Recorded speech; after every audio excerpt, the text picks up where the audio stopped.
Hello दोस्तों, कैसे हो आप सब लोग। स्वागत है आप सभी का एक बार फिर से हमारे YouTube channel the knowledge race पर। आज की इस वीडियो में हम लोग ह्यूमन डिजीजेस को स्टार्ट कर रहे हैं और ये उसका पार्ट 1 है और इसके अंदर हम लोग बैक्टीरियल डिजीजेस को डिस्कस करेंगे। तो साथ ही आज की इस वीडियो में मैं आपको बैक्टीरियल डिजीजेस को लर्न करने के लिए एक सुपर ट्रिक बताने वाला हूँ, जिस ट्रिक के द्वारा आप मोस्ट ऑफ द जो बैक्टीरियल डिजीजेस आपके एग्जाम्स के अंदर पूछी जाती हैं, चाहे वो एसएससी का हो, यूपीएससी का हो या जेकेएसएसबी कोई भी एग्जाम हो, तो मोस्ट ऑफ द डिजीजेस आपकी उस ट्रिक के अंदर कवर हो जाएंगी। ठीक है, तो जल्दी से यार चैनल को सब्सक्राइब करो और बेल आइकन को दबाओ ताकि आने वाली वीडियोस के भी नोटिफिकेशन आप तक पहुंचे।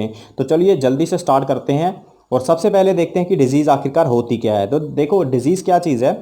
Any condition which interferes with the normal functioning of the body is called disease. देखो, हमारी बॉडी के अंदर जो है जितने भी फंक्शन चल रहे हैं वो नॉर्मल फंक्शन है, लेकिन जब हमें डिजीज होगी तो उस केस में क्या होगा। देखो एग्जांपल के लिए जैसे मैं आपको डाइजेशन की बात बताऊं, डाइजेशन में हो क्या होता है, हम लोग खाना खाते हैं, वो खाना जो है डाइजेस्ट होता है, उसके बाद जितने भी न्यूट्रिएंट्स वहाँ से निकलेंगे वो ब्लड में जाएंगे और पूरी बॉडी के अंदर वो फैल जाएंगे। और साथ ही जो अनडाइजेस्टेड फूड होगा वो हमारे एक्सक्रीटरी सिस्टम के थ्रू एक्सक्रीट आउट हो जाएगा बॉडी से। तो ये होगी एक नॉर्मल फंक्शनिंग।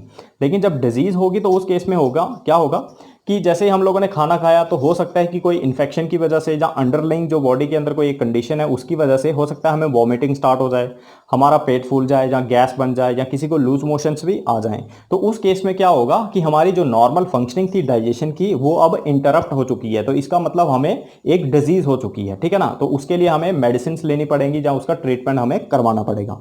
तो आई होप गाइस कि आपको डिजीज का समझ आया होगा कि ये डिजीज क्या होती है। ठीक है, तो अब देखो यार, जो जितनी भी डिजीजेज होती है उनको अलग अलग तरीके से क्लासिफाई किया जाता है। ठीक है, तो यहाँ पे हम लोग मेनली देखने वाले हैं 4 किस्म की डिजीजेस। तो यहाँ पे कौन कौन सी जो है 4 किस्म की डिजीजेस हमारे पास। पहली है इन्फेक्शियस डिजीजेस, जो मेनली इन्फेक्शन से होती है और इन्फेक्शन मेनली आपकी होती है किसी वायरस की वजह से, बैक्टीरिया की वजह से या फिर आपकी किसी फंगस या प्रोटोजोन की वजह से। ठीक है, उसके बाद आती है हमारे पास डेफिशिएंसी डिजीजेस, जो किसी एक न्यूट्रिएंट की वजह से हो जाती हैं हमें। ठीक है ना, जैसे आपका अगर बात करें तो जैसे एनीमिया है ना, एनीमिया वगैरह जो है वो किसकी, आयरन की कमी से हो जाता है, that is a deficiency disease. उसके बाद हेरिडिटरी डिजीज, जो हमारे फादर या मदर के थ्रू जो है हमें पास हो जाती है, यानी कि जेनेटिक मटेरियल के द्वारा जो हमें ट्रांसमिट हो जाएगी। ठीक है ना, अगर एग्जांपल के लिए बताऊं मैं आपको तो जैसे डाउन सिंड्रोम, टर्नर सिंड्रोम, आप लोगों ने ये एग्जांपल सुनी होगी।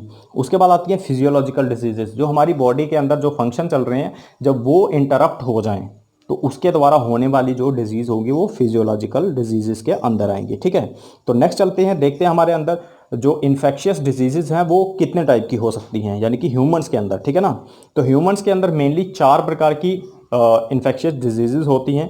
तो उनमें सबसे पहले है वायरल डिजीजेस, जो वायरस की वजह से होती हैं। उसके बाद बैक्टीरियल डिजीजेस, जो बैक्टीरिया कॉज करेगा। फिर है प्रोटोजोन डिजीजेस, जो प्रोटोजोआ की वजह से होंगी। और लास्ट में हमारे पास फंगल डिजीज, जो फंजाई कॉज करेगा। ठीक है ना, तो ह्यूमंस के अंदर मेनली 4 टाइप से इन्फेक्शियस डिजीजेस होती हैं। तो चलिए अब जल्दी से हम लोग देखते हैं कि हमारे अंदर जो ह्यूमंस के अंदर जो है कौन कौन सी बैक्टीरियल डिजीजेज हैं और वो कैसे फैलती हैं, मोड ऑफ ट्रांसमिशन क्या है और किस बैक्टीरिया के द्वारा वो होती हैं। तो आइए देखते हैं। तो देखो यार, सबसे पहले हमारे पास है यहाँ पे ट्यूबरकुलोसिस, जिसको आप लोग जानते होंगे टीबी के नाम से। ठीक है ना, तो इसको कॉज करने वाला जो बैक्टीरिया होता है, यानी कि इसका जो पैथोजन है, अब पैथोजन क्या होता है, डिजीज कॉजिंग ऑर्गेनिज्म, उसको पैथोजन कहा जाएगा। ठीक है, तो इसका जो पैथोजन होता है वो होता है माइकोबैक्टीरिया ट्यूबरकुलोसिस। तो टीबी को कॉज करने वाला कौन है, माइकोबैक्टीरियम ट्यूबरकुलोसिस। उसके बाद मोड ऑफ ट्रांसमिशन क्या होता है, देखो यार ये एक इन्फेक्शियस डिजीज है ना, तो इसका जो इन्फेक्शन होता है वो होता है थ्रू डायरेक्ट कांटेक्ट, किसी के साथ अगर आप कांटेक्ट में आएंगे या फिर ड्रॉपलेट यानी कि कफिंग या कोई स्नीजिंग करता है तो उसके थ्रू ये फैल जाएगी। उसके बाद नेक्स्ट आता है आपका कॉलेरा। तो कॉलेरा क्या होता है यार, हैजा आप लोगों ने सुना होगा। ठीक है ना, तो कॉलेरा जो है वो हैजा होती है और ये जो कॉलेरा नाम की बीमारी होती है ये एक बैक्टीरिया है जिसका नाम है विब्रियो कॉलेरा। तो ये उससे होती है और इसका भी जो मोड ऑफ ट्रांसमिशन है वो क्या है, फ्लाइज, कंटेमिनेटेड फूड, स्टूल या वाटर, यानी कि जितना भी हमारा खाना जो कंटेमिनेट हो चुका होगा बैक्टीरिया के द्वारा, या हमारा पानी या फिर जो मक्खियां हैं, ये सारी चीज़ें इस बीमारी को फैलाती हैं। उसके बाद टेटनस। टेटनस क्या होती है, ये मसल्स की एक बीमारी है जिसमें मसल्स जो है एकदम से कॉन्ट्रैक्ट कर जाते हैं। ठीक है, और ये होती है क्लॉस्ट्रीडियम टेटनाई नाम का एक बैक्टीरिया होता है। और ये कैसे फैलती है? इन्फेक्टेड आर्टिकल, वाउंड या डर्ट, यानी कि कोई हमारा एक जख्म है, हमें वाउंड हो गया, वहाँ पे अगर कंटेमिनेशन हो जाए या कोई इन्फेक्टेड आर्टिकल है पहले से, या कोई डर्ट वगैरह है ना, डस्ट वगैरह कुछ भी है, तो उससे भी ये हमें हो सकता है। उसके बाद आता है लेप्रोसी। लेप्रोसी होती है यार कुष्ठ रोग, आप लोगों ने सुना होगा, ठीक है। और ये होती है माइकोबैक्टीरियम लेप्रेई से। और ये भी कैसे फैलती है हमारे पास? जब किसी के साथ क्लोज कांटेक्ट में आए इन्फेक्टेड पर्सन के साथ, यानी कि किसी को है कुष्ठ रोग पहले से, उसके साथ कांटेक्ट में आए तो हमें भी होने का चांस रहेगा। उसके बाद आता है निमोनिया। ये भी आप लोगों ने सुना है, लंग्स की एक डिजीज़ है, ठीक है ना, जिसके अंदर लंग्स में पानी वगैरह भर जाता है। और ये होता है स्ट्रेप्टोकोकस निमोनिया नाम का एक बैक्टीरिया होता है उससे। और ये भी कैसे फैलता है? कफिंग से, स्नीजिंग से, यानी कि इसका भी ड्रॉपलेट इन्फेक्शन होती है इसकी भी, ठीक है ना, एयरबॉर्न ड्रॉपलेट से। उसके बाद आता है प्लेग। तो प्लेग भी आप लोगों ने ज़रूर सुना होगा। ये होता है यर्सीनिया पेस्टिस नाम का एक हमारे पास बैक्टीरिया होता है। और ये कैसे फैलता है? रैट्स के द्वारा। रैट होते हैं ना, चूहे वगैरह, उनसे ये फैलता है। अगर वो इन्फेक्ट हो जाएं तो हम में भी ये आने का खतरा पैदा हो सकता है। उसके बाद होती है वूपिंग कफ, जिसको काली खांसी भी कहा जाता है, और इंग्लिश में हम लोग बोले या साइंस में इसको बोले तो पर्टूसिस भी बोलते हैं इसको। और ये होती है हिमोफिलस पर्टूसिस से। और इसका भी जो इन्फेक्शन होता है वो ड्रॉपलेट, एयरबॉर्न ड्रॉपलेट इन्फेक्शन होती है इसकी, यानी कफिंग और स्नीजिंग से हो सकती है। नेक्स्ट चलते हैं। नेक्स्ट हमारे पास आती है बैसिलरी डाइसेंट्री। अब डाइसेंट्री जो है दो टाइप की होती है, एक होती है एमीबॉइक डाइसेंट्री, एक होती है बैसिलरी। बैसिलरी होती है जो बैक्टीरिया से होती है, ठीक है ना। और डाइसेंट्री का मीनिंग क्या होता है हमारे पास? पेचिस, आप लोगों ने सुना होगा। तो ये होती है कौन से बैक्टीरिया से? शिगेला डाइसेंट्री नाम का एक बैक्टीरिया होता है, उससे होती है। अब फैलता कैसे है? सेम फ्लाइज, मक्खियाँ वगैरह, या कोई कंटेमिनेटेड फूड है, वाटर है या स्टूल है, उसके द्वारा ये फैलेगा। आगे आती है हमारे पास सिम्फिलिस। सिम्फिलिस जो है एक सेक्सुअली ट्रांसमिटेड डिजीज़ है, इसको एसटीडी भी कहा जाता है। क्या कहा जाता है? STD, sexually transmitted disease. और ये फैलती है ट्रिपोनिमा पैलिडम नाम का एक बैक्टीरिया है। और होती कैसे है? अनप्रोटेक्टेड सेक्स, मतलब अनप्रोटेक्टेड सेक्स अगर आप लोग करोगे तो ये आपको हो सकती है। उसके बाद बॉटुलिज्म। बॉटुलिज्म क्या है? ये भी एक बैक्टीरिया से होती है जिसका नाम है क्लोस्ट्रीडियम बाटुलिनम, ठीक है। तो इसमें क्या होता है? बैक्टीरिया जो है कुछ पॉइजन जो है सिक्रीट करता है हमारे खाने के अंदर, या कहीं भी वाउंड वगैरह अगर होता है किसी को, तो उस पॉइजन से जो है आदमी मर भी सकता है अगर उसका ट्रीटमेंट ना हो। नेक्स्ट हमारे पास टाइफॉइड। तो ये भी आप लोगों ने सुना होगा, फीवर वगैरह होता है, इसको हम लोग एंट्रिक फीवर भी कहते हैं। तो ये एक बैक्टीरिया है जिसका नाम है साल्मोनेला टाइफी, वहाँ से फैलता है। और ये मोड ऑफ ट्रांसमिशन जो है ये भी इन्फेक्टेड आपका अगर वाटर है, फूड है या स्टूल है या फ्लाइज के द्वारा ये फैलेगा। नेक्स्ट आपका डिप्थीरिया। क्या है? डिप्थीरिया। अब ये किससे होता है? ये होता है कॉर्निबैक्टीरियम डिप्थेरी नाम का एक बैक्टीरिया है।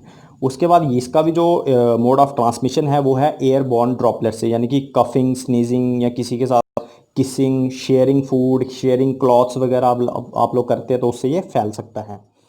नेक्स्ट है हमारे पास एक्टिनोमाइकोसिस। और ये एक बैक्टीरिया है जिसका नाम है एक्टिनोमाइसिस, इसके द्वारा फैलता है। और आप लोगों ने ये भी याद रखना है कि जो एक्टिनोमाइसिस नाम के बैक्टीरिया होते हैं ये ह्यूमन बॉडी के अंदर पाए जाते हैं, मेनली ओरल कैविटी के अंदर, जीआई ट्रैक यानी कि डाइजेस्टिव सिस्टम के अंदर, और साथ ही साथ फीमेल जेनिटल ट्रैक यानी कि फीमेल का जो रिप्रोडक्टिव सिस्टम होता है वहाँ पे भी पाए जाते हैं।